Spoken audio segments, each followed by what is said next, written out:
What is going on, my Super Sandwiches? Rhymestyle here with Kirobug, and today we're discussing episode 93 of Dragon Ball Super. Go watch it first, and then come back and watch this. Well, I hope that's why you guys clicked this, because you watched it first. I'm happy Frieza's back. Yay! Yay! We'll talk about Frieza in a second, but let's talk about the aspects of everything that happened in this episode. So, we'll leave it off with episode 92. Let's try it again. We left it off at episode 92 where Goku suggested let's add Frieza to the team, and everybody across the freaking universe as well as the world here, not in there, because people in that world don't really know what's happening. We're all like, what?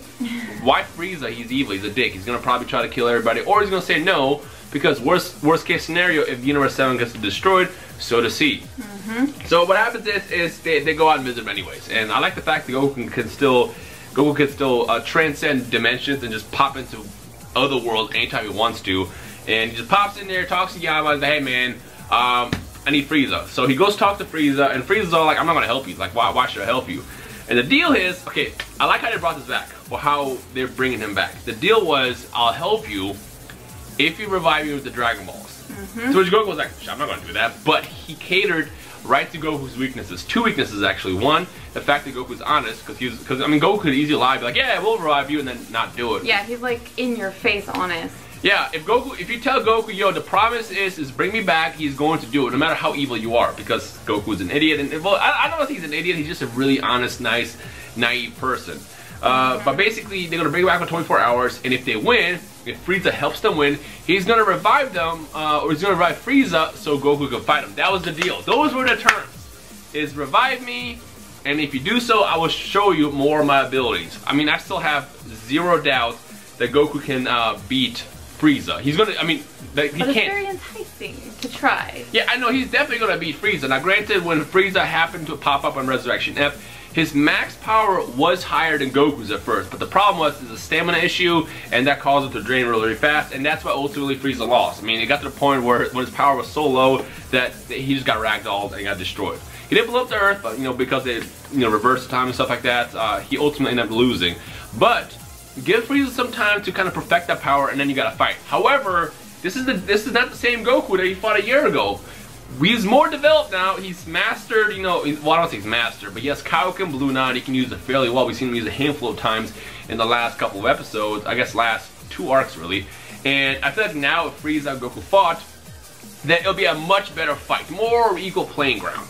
The question is it actually going to happen? I honestly don't think it's going to happen. I think what's going to happen is number one, because it looks like they're going to use the Earth's Dragon Balls to revive him. Number one, they said they were going to use Earth's Dragon Balls, and I feel like what's going to happen is either one, Shenron's going to say I can't revive him because I already did. Because remember, the rule is Shenron can only revive someone once. Granted that the rule changed, but he just got revived literally like a year ago. So I don't know if that counts still within that same time period in this dragon, but that's either potential scenario. Second scenario, he comes back and they literally just kill him really fast. I mean, it could be like a bonus episode at the end of the arc where it's like, alright, the tournament's done, here's the finale fight. And then it's like this little extra thing that we get when the arc is done. It definitely will not have its own arc though. No, it's not going to have its own arc. No way. I mean, I thought about the possibility of like Frieza running off with like Frost or something, and then they can create their own empire and stuff, but I don't think that's going to happen. Now here's the interesting part. The mouse god, I think his name is Quitella, something like that. Quittel. I wasn't paying attention to the name.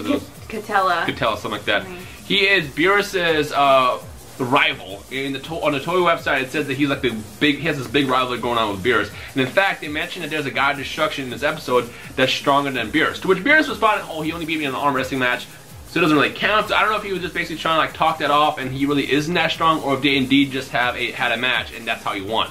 In which case, that doesn't count as being as strong. I don't know. The point is he has an ongoing rivalry with them, and he sent out spies to kind of scout the teams that are happening to form together in the other universes, and he found out about Frieza, and now he's actually planning to do something with Sidra from Universe 9, the dwarf god, to get rid of Frieza. And I guarantee you what's going to happen next week. Well, this is just my guess, in which case, let me know your thoughts in the comment section below what you think is going to happen. What I think is going to happen is the assassins are going to come to Earth right when Frieza is resurrected, and I think they're going to greatly underestimate how powerful Frieza is.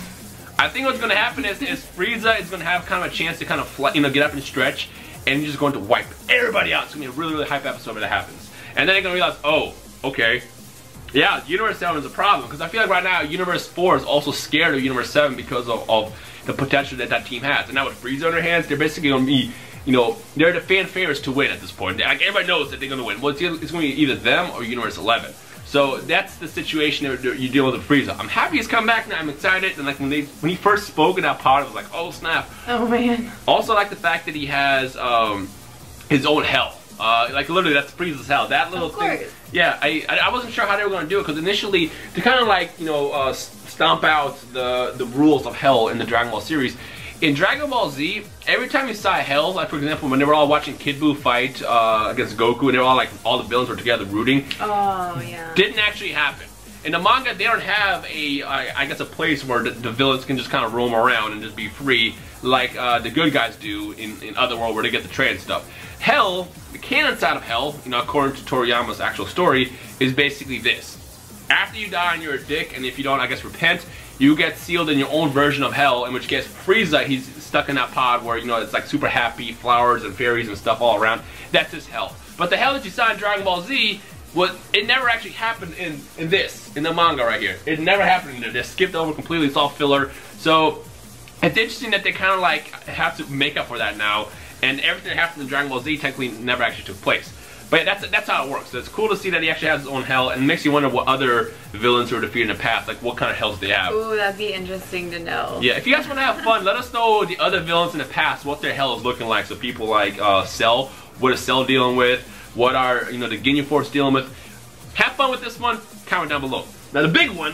You know what the big one is? You know what the big one is? Well, what's the big one? The girls! I feel like I spoke this entire time. Oh my god! I didn't even give you a chance to kind of breathe. Don't mind me. I freeze, like I said. The girls. Wow. Okay, so we go back to Universe 6. Kabe is teaching Kale. I guess that's what we're going to call it. I kept calling it Kale. I don't know how they want to pronounce it, but I'm just going to go off how they do it in Japanese, which is Kairu. They say Keiru. Like, they're trying to say kale, but it's in a Japanese accent.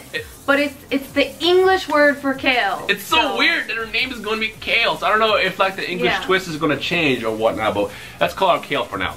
So they're trying to teach Kale how to transform, and she's just not getting it. But then something interesting happened. When Kale noticed that Cauliflower and Kabe were getting close, it caused her to go into this crazy berserker roid rage where she just wanted to actually kill him. Two things. Number one, green aura. Number two, she went after Kabe. Kill Kabe! She was literally Broly. Three, the first thing she said was a Broly line, and then she talked again, which was a Broly line as well. You know, my powers are overflowing. And the other one was like, I'll finish you first. Those are all Broly lines. Like, I mean, obviously, this is a big homage to Broly's character. And they are parallel universes. They are parallel universes, you can say that, yeah. But like, this is literally like a homage to Broly as much as possible.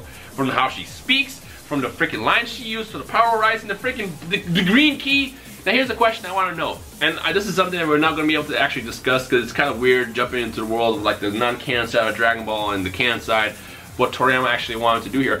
I'm starting to think, based on this episode, that the Super Saiyan, or I guess the Saiyan gene, might have like a certain way it deals with Super Saiyan transformations.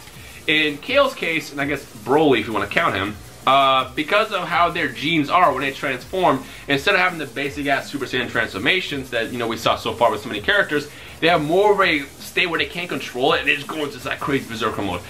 What if the berserker legendary Super Saiyan transformation or state is just a genetical thing?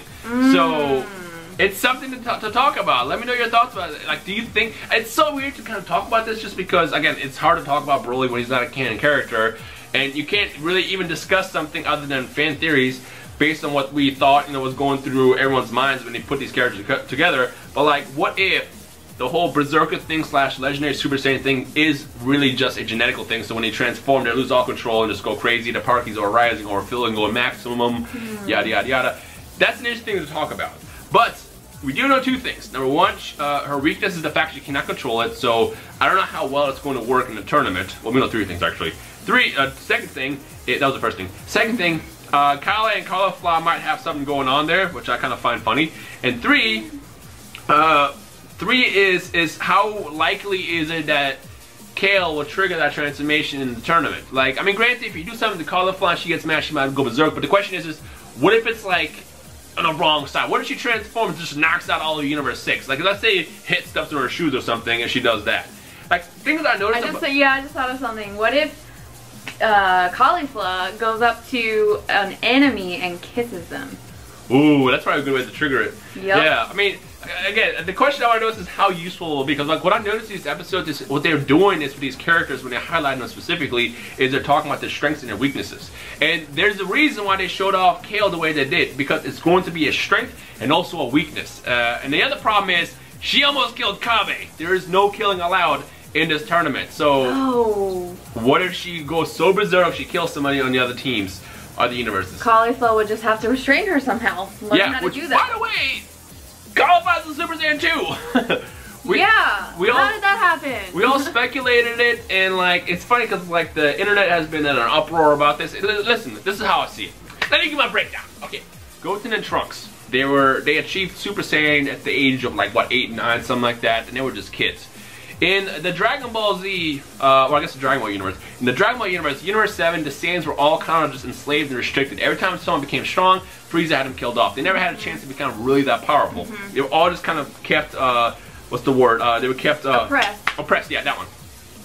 Universe 6, you now have Saiyans that don't have a Frieza, basically. They're kind of working together. They're all always trained and become stronger. The Universe 6 Saiyans are undoubtedly stronger than the Universe 7 Saiyans were, excluding obviously Goku, Vegeta, and the people on that planet. But like, if you compare both planets, just the Saiyans, Universe 6 is way up there just because they had more room to kind of grow as warriors.